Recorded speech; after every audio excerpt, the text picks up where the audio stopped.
Did Northrop give us a hint about the new FAXX design? Let's take one grainy picture and wildly speculate.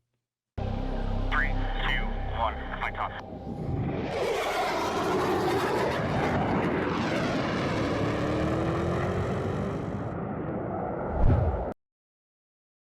So this is the Northrop Grumman website. A lot of people are reporting on this lately. Under naval aviation, pioneering the future of naval aviation, Northrop Grumman delivers advanced technology, improving performance, positioning the U.S. Navy for maritime dominance. They talk about, well, they have a picture of the E2, the UCAV. I guess that's supposed to be a Hornet. I don't, a Growler? Looks like a Growler pod over there. Certainly not a Tomcat, which you'd think they would have the Tomcat. This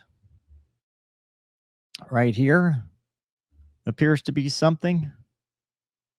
The B-20, well, it can't be a B-21. So I don't know. And then this monstrosity right here. But they talk about the Northrop Grumman to deliver the E-130J TACMO. They selected as the prime contractor to deliver the nuclear command and control communications aircraft. They say they know naval aviation. They play a video with them welding. Obviously, they're doing the B-21. You know, it's been the 2 weeks, TM,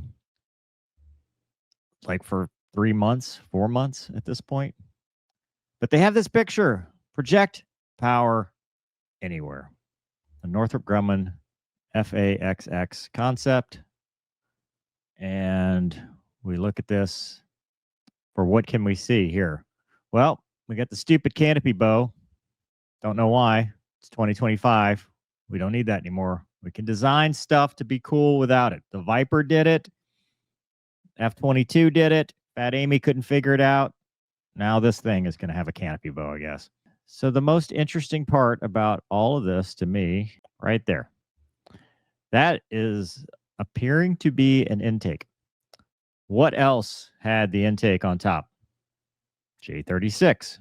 J36 was 3 engines. Is this 3 engines? I don't know. That doesn't look like 3 engines to me because that just looks like an inlet, kind of like the Viper's got for airflow. So it could be a single engine aircraft. It could be 2 of these. Hard to tell with the perspective. But obviously you've got the weapons bays underneath that appear to be open. But interesting that they show this here, the FAXX concept, pointy nose. So could be a good looking airplane. Single seat as God intended. And you really can't see anything else beyond that. And probably intentionally so. They don't want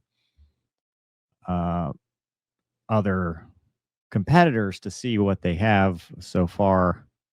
Although I think it's open, so I think whoever else is bidding for it at this point. Because remember, Lockheed bowed out and said we're just going to focus on making Fat Amy Gen 5.5, and we're down to Northrop Grumman, Grumman Iron Works. I don't know why it's been delayed as long as it has been. I mean, this is like the first we've seen in weeks. We thought it was going to be months ago. On like Friday, and then nothing ever happened. So this is our first little glimmer of hope that the Navy will have something, but no canards. Remember the F-47 had the canards that everybody freaked out about, or at least no visible. I mean, I don't see any on here. But the biggest thing is this little intake up there. Did we copy from the J36, or did the J36 get a copy of this and copy us and beat us to the punch? We might not know, but here it is. And that's it. That's the whole thing. They don't put it on here. The Growler. We provide the Growler center aft fuselage emission systems on the Super Hornet. Obviously, they develop and deliver the E2D. And Fat Amy, they do center fuselage too. So they're already there. We can talk about this man's DNA if we'd like. Tomcat. Oh, let's take a look. Let's download the Tomcat poster. Look at that bad boy. They need to build this thing. Why? They can't make something good looking like this? It's not going to look good with an intake on top. I'm sorry. Just not. All right. So that was the Triton, E2D, Takamo, B-21, model-based systems. God, that thing's ugly. Whatever. So what do we learn? Could look a lot like a J36, although J36 was side-by-side from what we've seen. It could look nothing like that. This could just be a spoofer. I just want them to announce something. It's been so long. We've been waiting. Like, what's the holdup? What's the problem at this point? But is it going to look better than Fat Amy? Not if it's got an intake on top. That just doesn't look right. Sorry. Fat Amy will look better. I hate to say that, especially since the F-35C is arguably the best looking of the trio. You're not going to beat that with a bulging intake on the spine. But we'll see. We'll see if that's real or if that's what it ends up being. But I didn't see any like sensors, EOTs, or anything like that. So it's only a partial picture. So let me know in the comments what you think. Hope you guys enjoyed this episode. Thanks for watching. See you next time.